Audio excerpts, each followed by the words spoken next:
ನಳಿನಿಯನ ಮರಣವೇ ಸತ್ಯಶೀಲಗೆ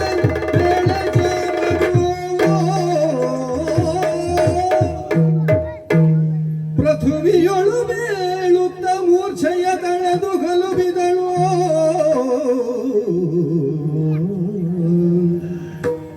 ಎಲ್ಲಿಗೆ ಹೋದೆ ಪ್ರಿಯ ಮೋಗದ ಕಾಯ ವಲ್ಲಭ ನುಡಿ ತಮ್ಮಯ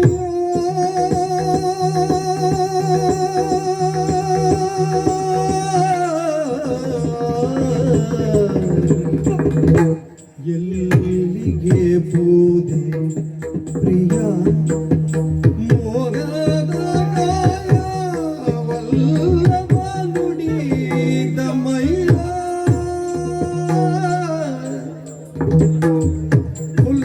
ಹುಲ್ಲರಕ್ಕಸರ ಪರಿಯಲ್ಲವ ಅರಿತು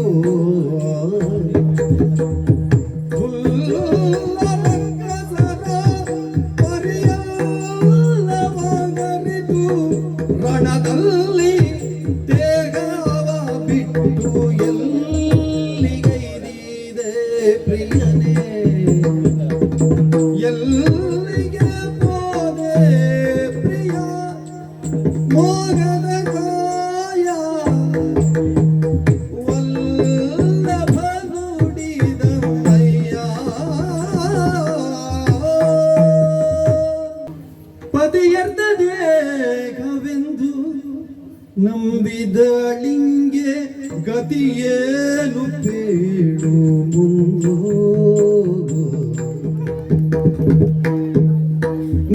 ನಂಬಿದಳಿಂಗೆ ಗತಿಯೇನು ಬೇಳು ಮುಂದು ಸತಿಯು ತಾನೆಂದೆಂಬ ಮಮತೆಯ ನೆನೆಯದೆ ಸತಿಯು ತಾನೆಂದೆಂಬ ಮಮತೆಯ ನೆನೆಯದೆ ಜೊತೆಯ ಅಗಲಿದೆ ಹಿತಕರವೇ ಬೇಳು ಜೊತೆಯ ನೀನಗಲಿದೆ ಹಿತಕರವೇ ಬೇಡು. ಎಲ್ಲಿಗೆ ಹೋದೆ ಪ್ರಿಯ ಮೋಗದ ಕಾಯ ವಲ್ಲಭ ನುಡಿದಮ್ಮಯ್ಯ.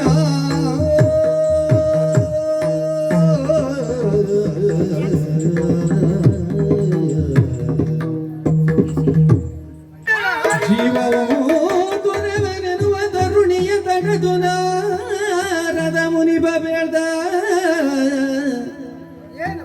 ಸತಿಯೇ ಪಲ್ಲುದು ಗುಡವಿದೆ ಶುಭಮತಿಯೇ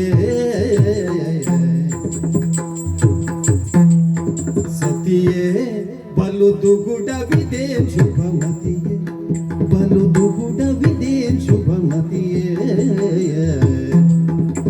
ಕ್ಷಿತಿಪಾಲಿಪ ಭೂಪತಿಯರ್ಧಾಂಗಿಯೇ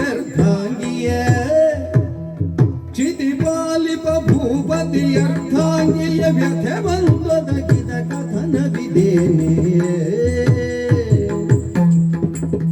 ಕ್ಷಿತಿಪಾಲಿಪ ಭೂಪತಿಯರ್ಧಾಂಗಿಯ ವ್ಯಥೆ ಬಂದೊದಗಿದ ಕಥನವಿದೇನೆ.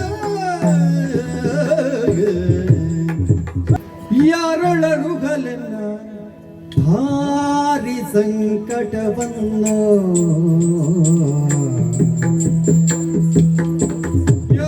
ಯಾರೊಳರುಗಲೆನ್ನ ಭಾರಿ ಸಂಕಟವನ್ನು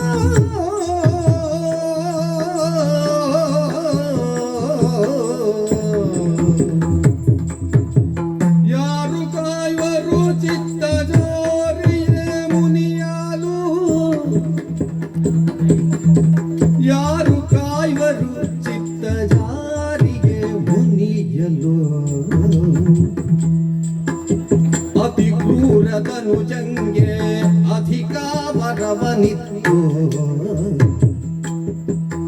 ಅತಿ ಕ್ರೂರದನು ಜಂಗೆ ಅಧಿಕ ವರವನಿತ್ತು ಕ್ಷಿತಿಪಾನಾದೆನ್ನ ಎರೆಯನ್ನ ಕೊಲಿಸಿದನು ಕ್ಷಿತಿಪಾನಾದೆನ್ನ ಎರೆಯನ್ನ ಕೊಲಿಸಿದನು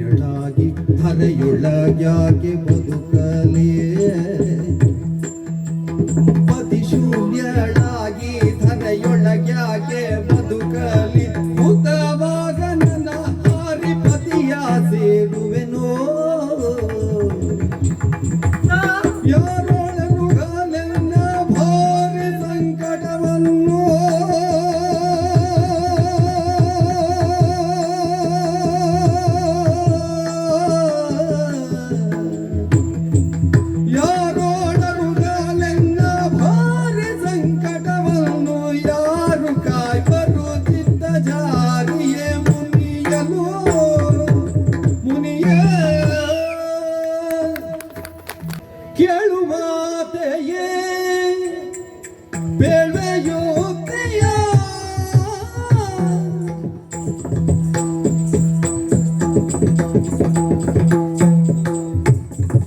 ಕೇಳು ಮಾತೆಯೇ ಬೇಳ್ವೆಯೋಕ್ತಿಯ ಕೂಡ ದೈತ್ಯನ ವಧಿಪತೆರನವ ಕೂಡ ದೈತ್ಯನ ವಧಿಪತೆರನವ ಕಾಶಿ ದೇಶವ ಸಾರಿ ಕ್ಲೇಶವ ಕಾಶಿ ದೇಶವ ಸಾರಿ ಕ್ಲೇಶವ ಶ್ರೀಶ ಸುತೆಯೋಳು ಭಜಿಸಿ ಬೇಡಲು ಶ್ರೀಶ ಸುತೆಯೋಳು ಭಜಿಸಿ ಬೇಡಲು ಲೇಸಿ ನಿನ್ನಲಿ ಪೊರೆವ ಮುದದಲ್ಲಿ ಲೇಸಿ ನಿನ್ನಲಿ ಪೊರೆವ ಮುದದಲ್ಲಿ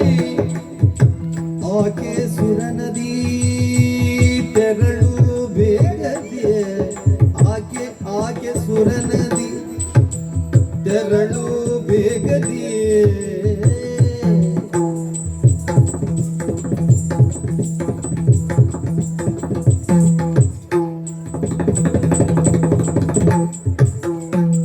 ಕೇಳು ಮಾತೆಯ ಬೇಗ ಯುಕ್ತಿಯ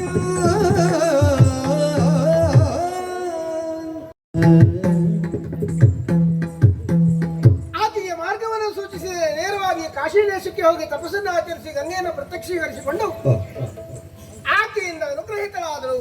ಗಂಗಾ ಮಾತೆ ಸೂಚಿಸಿದಂತಹ ಮಾರ್ಗ ಯಾವುದು? ತನ್ನ ಸವತಿಯ ಮಗನಾದಂತಹ ವ್ಯಾಸನನ್ನ ಕರೆದು ಈಕೆಯ ಕಷ್ಟವನ್ನು ಪರಿಹರಿಸು ಎನ್ನುವುದಾಗಿ ಸೂಚಿಸಿದರು.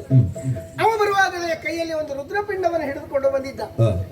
ಸತ್ಯಶೀಲೆಗೆ ಕೊಟ್ಟು ಇದನ್ನ 9 ತಿಂಗಳು 9 ದಿನ 9 ಗಳಿಗೆ ಪರ್ಯಂತ ಕಾಪಾಡಿದೆ ಅಂತಾದ್ರೆ ಒಂದು ಗರ್ಭಸ್ಥವಾದಂತ ಶಿಶುವನ್ನೇ ಹೆಣ್ಣಾದವಳು ಹೇಗೆ ಕಾಪಾಡ್ತಾಳೋ ಹಾಗೆ ಕಾಪಾಡು. ಅದರಿಂದ ಒಂದು ಮಗ ಹುಟ್ಟಿಕೊಳ್ತಾನೆ. ಅವನಿಂದಾಗಿ ದುಷ್ಟನ ವಧೆಯಾಗುತ್ತದೆ, ನಿನ್ನ ಕಷ್ಟ ಪರಿಹಾರವಾಗುತ್ತದೆ. ಈ ರೀತಿಯಲ್ಲಿ ಆಕೆ ಸೂಚಿಸಿದ್ದಾಳೆ. ನನಗನ್ನಿಸುವುದು ಈಕೆಯ ಕಣ್ಣೀರಿಗೆ ನಾನು ಕಾರಣೀಕರ್ತನಾದನಲ್ಲ. ಏನು ಮಾಡೋಣ ಸ್ವಾಮಿ? ತ್ರಿಮೂರ್ತಿಗಳು ವರವನ್ನ ಕೊಡುವುದು ಅನಿವಾರ್ಯ. ಯಾಕಂದ್ರೆ ಇವರು ತಪಸ್ಸನ್ನು ಆಚರಿಸಿರ್ತಾರೆ. ಆದ್ರೆ ಆ ವರವನ್ನ ಕೊಟ್ಟಂತ ಅವರೇ ಮರಳಿ ಪಡೆಯುವುದಕ್ಕೆ ಅಸಾಧ್ಯ. ಯಾವುದೋ ಒಂದು ಎಡೆಯನ್ನಿಟ್ಟು ಆ ಎಡೆಯಲ್ಲಿ ಅವರನ್ನು ಕೊಲ್ಲಬೇಕಾದಾಗ ಇಂಥವರು ಬಲಿಯಾಗಬೇಕಾದದ್ದು ಅನಿವಾರ್ಯ. ಒಂದು ಒಳ್ಳೆಯ ಕಾಳು ನೆಲಕ್ಕೆ ಬೀಳದೆ ಬೆಳೆ ಬಂದೀತ ಹೇಳಿ, ಹಾಗೆ ಒಳ್ಳೆಯ ಬೆಳೆಯನ್ನು ನಿರೀಕ್ಷಿಸುವಾಗ ಇಂತಹ ಒಳ್ಳೆಯ ಕಾಳುಗಳು ನೆಲಕ್ಕೆ ಬೀಳಲೇಬೇಕು, ಅನಿವಾರ್ಯ. ಆದ್ದರಿಂದಾಗಿ ಈಗ ಕಾಲ ಎಷ್ಟು ಕಳೆದಿದೆ? 9 ತಿಂಗಳು ಕಳೆದದ್ದಾಗಿದೆ. ಇನ್ನು ಉಳಿದದ್ದು 9 ದಿನ ಮಾತ್ರ. ಆದರೆ ಆದಷ್ಟು ಬೇಗ ಈ ದುಷ್ಟನ ವಧೆಯಾಗಬೇಕು. ಹಾಗಾಗಿ ಇವನನ್ನೇ ಅತ್ತ ಕಳುಹುವುದು ಒಳ್ಳೆಯದಲ್ವಾ? ಯಾಕಂದ್ರೆ ವೇದವ್ಯಾಸ ಹೇಳಿದ್ದಾನೆ, ಅಷ್ಟರೊಳಗೆ ದುಷ್ಟ ಬಂದ್ರೆ ಏನು ಮಾಡಬೇಕು ಅಂತ ಇವಳು ಕೇಳಿದ್ವಿ. ನನ್ನ ಹೆಸರನ್ನು ಹೇಳಿ ನೆಲಕ್ಕೆ ಅಪ್ಪಳಿಸು, ಅವ ಸೂಚಿಸಿದ ಪರಿಹಾರ. ನೋಡೋಣ ಹೇಗೆ ಹುಟ್ಟಿಕೊಳ್ತಾನೆ ಅನ್ನೋದನ್ನ. ಆದ್ರೆ ಇವನನ್ನ ಅಲ್ಲಿ ಅವರಿಗೆ ಕಳಿಸುವುದು ಹೇಗೆ, ಅದರ ಬಗ್ಗೆ ಯೋಚಿಸ್ತೇನೆ. ನೋಡೋಣ.